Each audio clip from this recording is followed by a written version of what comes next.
día de hoy, el juego de la economía mundial se encuentra determinado por las decisiones que adopte el G20, un juego que nos afecta a todos.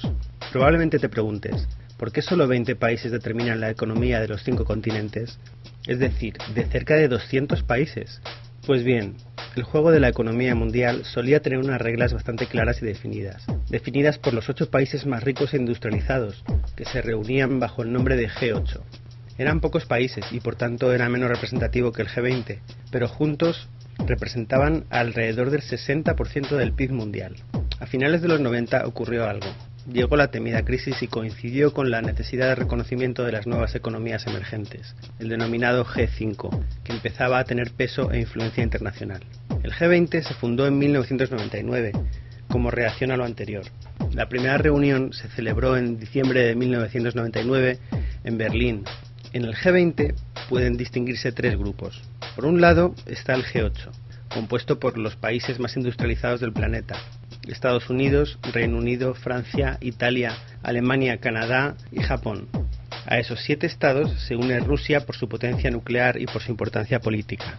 Por otra parte está el G5, formado por las 5 grandes potencias emergentes: México, Brasil, Sudáfrica, India y China.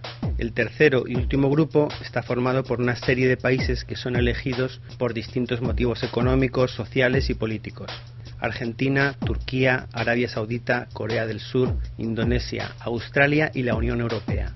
Si hay países de importancia coyuntural, como España por ejemplo, el G20 contempla que también participen en las cumbres.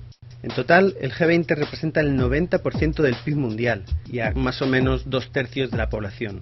El G20 celebra encuentros anuales en los que los ministros de Economía y los gobernadores de los bancos centrales de cada uno de los países discuten y abordan distintos temas, que por su naturaleza son de vital importancia para la economía global.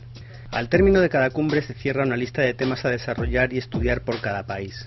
Así, para la siguiente cumbre se lleva el trabajo avanzado y listo para exponer por cada país. En principio, todos tienen su voz en el G20 y no hay votaciones formales. La idea es que se tomen determinaciones y medidas de manera consensuada.